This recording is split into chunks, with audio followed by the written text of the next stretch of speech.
دوستان دارم آماده میشم برای یک مصاحبه زنده با اسکای نیوز انگلیس. تا چند دقیقه دیگه در استودیوشون هستیم اینجا در واشنگتن.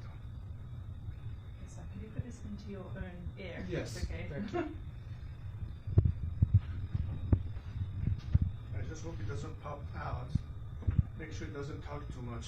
Maybe I'll put it on your Yeah. Does that feel good, or should I put it onto your shirt? Whatever you think, I just want to make sure it doesn't pop out while doing the interview. Can you hear? Not yet. Okay. I don't have them yet. This is it's gonna capture you, your microphone. I'm just hearing the TV broadcast, but that's not, fine. Not They'll start talking to you in a second. Yeah, thank you.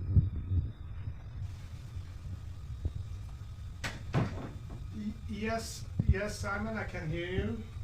How about me? Do you hear me okay?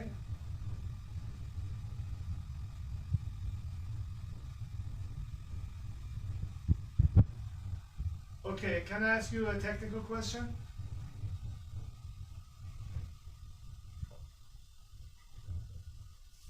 Yeah, is there going to be a few seconds delay between the question when I will hear it, and during the question I will okay, and I will be only hearing the presenter, right? More than 500 people are estimated to have been killed in Iran since nationwide anti-government protests broke out in September. They were sparked by the death of a young woman in the custody of the country's morality police after she was arrested for wearing her hijab incorrectly. But if the protests were to succeed and the Islamic Republic was brought to an end, one problem looms large: what or who to replace it with? Well, joining me now is Reza Pahlavi, the son of the last Shah of Iran and a central figure in opposition outside of the country. Good evening. Thank you very much for joining us this evening. And just first of all, the demonstrations have become a much broader protest against the regime. How significant is the challenge the regime is facing at the moment? Good evening, Mark, and thank you for having me on your program. As an Iranian, I'm proud to say that we are witnessing the first revolution of women in its kind, supported by the rest of the Iranian people, men, fathers, sons, in a campaign that has been dubbed as Woman, Life, Freedom. As such, I wouldn't call it a protest anymore. This is a true revolution at hand, and that clearly worries the regime. Is trying to do everything as typically totalitarian system would do in cracking down on their own citizenry, even deploying tanks and artillery to regions like Kurdistan to kill people just because they are voicing their demands for freedom, although they call death to the dictator and an end to this regime. So this is the state of affairs right now. People have nothing to lose. We have political prisoners, some of them awaiting execution only because they're asking for liberty and self-determination.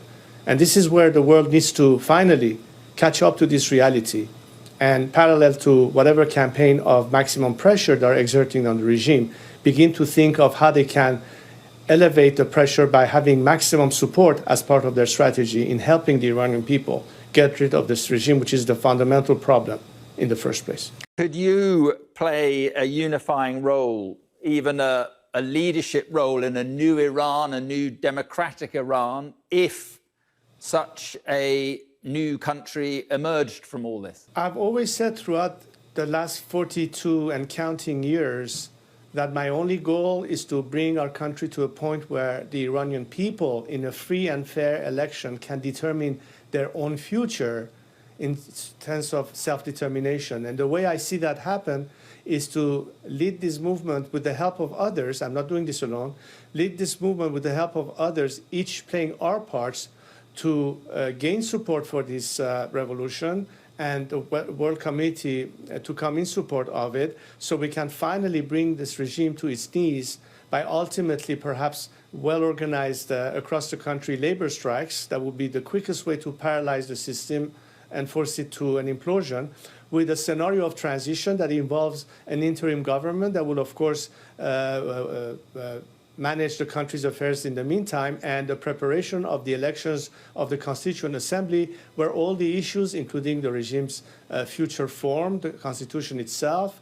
All the principles adopted in it will be proposed to the nation for a final referendum that will determine the ultimate future of Iran and its political formation, the election of the first parliament of that new democracy, and of course, election process that will determine the formation of the first government. And would you go back to stand in those? To bring in.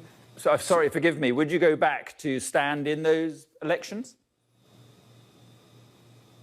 I'm not running for any office, nor do I seek any political position in the apparatus of state. I'd rather be an advocate for the people and stand by their side vis-a-vis the authorities to make sure that their rights are always going to be observed.